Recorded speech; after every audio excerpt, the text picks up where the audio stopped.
Well, I thank you for joining me today. Today's issue is on sanding sealer, which I've never tried before, but I did it on the top and it seems to work pretty good. So I'm gonna go over this real quick. Um, Let me make sure the camera's adjusted right. So I'm trying to keep this airplane really light, and I usually use DC 540. But I was tinkering around in my stuff and I found a can of Rodak sanding sealer. I guess John had sent it to me several years ago to try, and I just never got around to trying it. And from what I have, you know, the tests that I've done, it seems like it works pretty damn good. I wish I would have used it prior. The reason why that I'm going to use this instead of DC 540 is this stuff here, I can just spot it where I want it. I don't have to spray the whole thing. The next thing is this stuff is kind of balsa colored. So this is going to hide all the superfill different colors here, as you can see, or as I'll show you. It just basically blends that blue right to the color of balsa wood. What does that mean in the long run? It means less paint.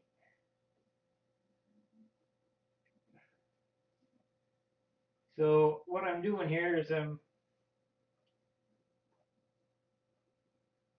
just touching up, spotting in where I think that I'm going to need the sanding sealer, so to speak. And I'll flip it over and I'll show you what I've done on the top. And we'll give it a second coat. But I'm thinking it's only going to take 2 coats of this stuff. And there's not, I mean, it's very concentrated. It's not like I'm spraying the whole model. We're going to see how that this method works. And if it does work fairly well, I'll continue to do it. Because to be honest with you, I do like DC 540, but it's kind of expensive to keep doing it that way. I have these other 4 airplanes. I got one sitting right there that I'm going to be painting. We'll put another coat of clear on it. It looks like I need to cut off part of the turtle deck too and replace it.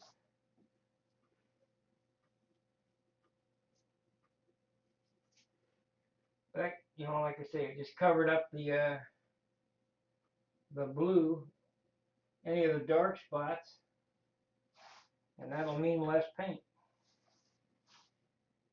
And because it's dope, it's made by Randolph. It's the same products. So my mistake for not using it in the past.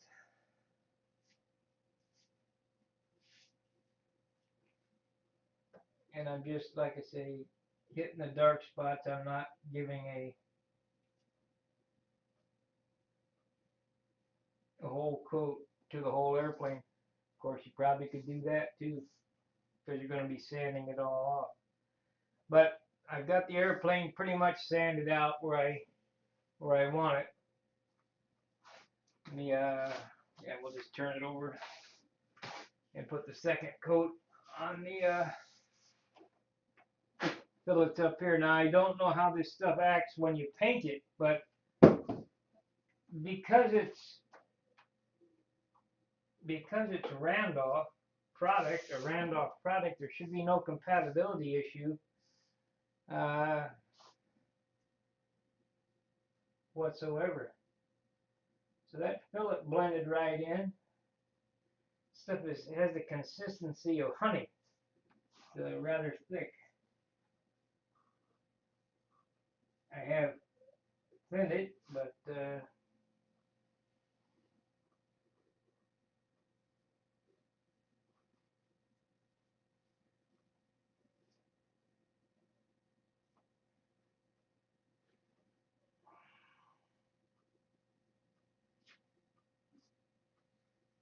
so I think I'm going to be happy with this method.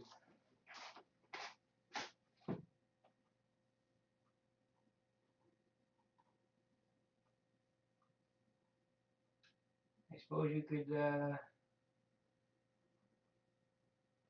do this method with the talcum powder. This is basically a really old school finish, and I just do things this way because I've been doing it for so many years. This is what I know how to do.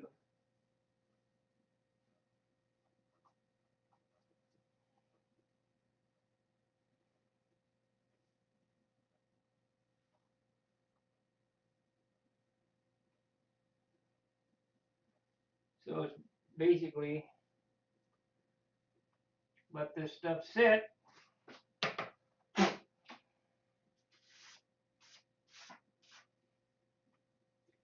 and then we'll sand it, and we're going to be ready to shoot this airplane this week.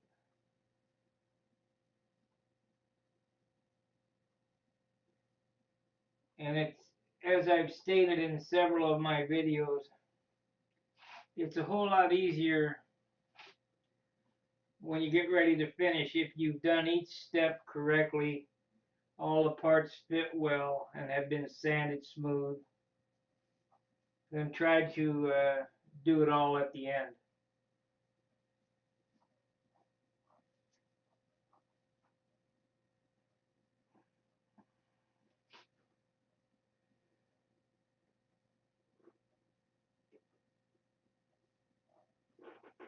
That looks real good. Hopefully it won't shrink and lift.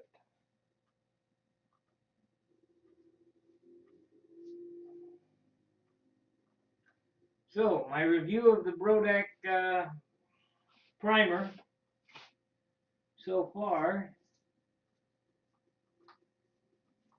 I think I would recommend it. This is a low spot that I had right here that I had built up with the acro green. But that little bit of paint that I put on there, it can't weigh anything. I mean, probably couldn't even a few grains.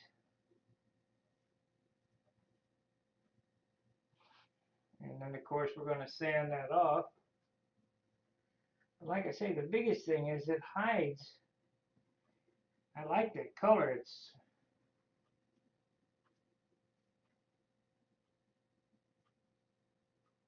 basically saves me from having to prime anything because it's all the same color.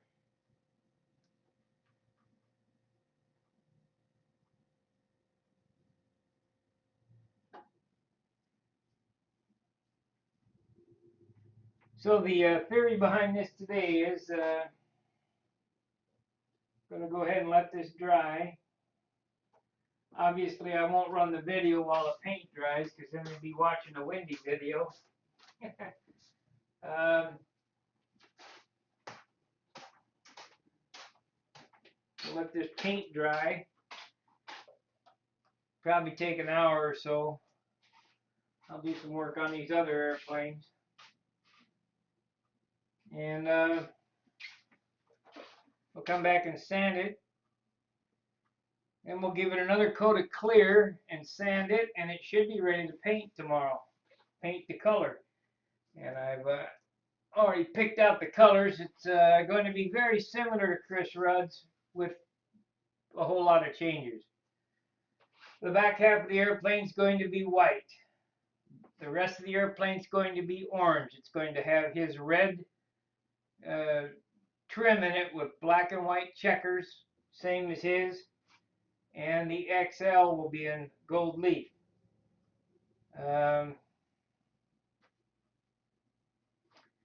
Target weight is still at, right there, 54 to 56 ounces, depending on how much clear I put on it. But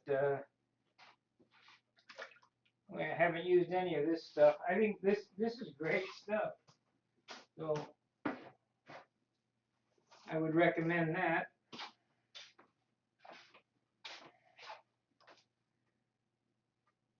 I'm probably going to work on the Continental again some more today.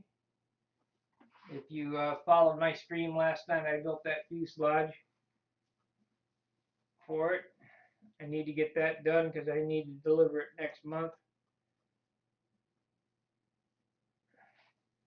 Been a year on that, a little over a year. Been a year painting those 10 airplanes. I got 5 of them done. I'm sending down. We got 4 up here now that we're working on. So unfortunately the roof is leaking again, so I had to call the roofer, and he's going to be coming over. It's leaking right above where the camera is. Same spot. I don't know what we're going to do about that. It's unbelievable. And you guys are roofers. Come on over, give me a hand.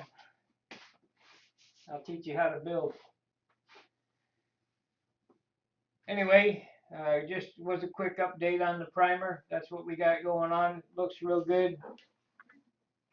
I really like that that color primer. It'll add to less paint.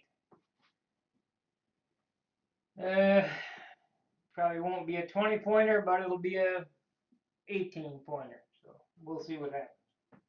So till I see you in a few, fair winds, tight lines. See ya.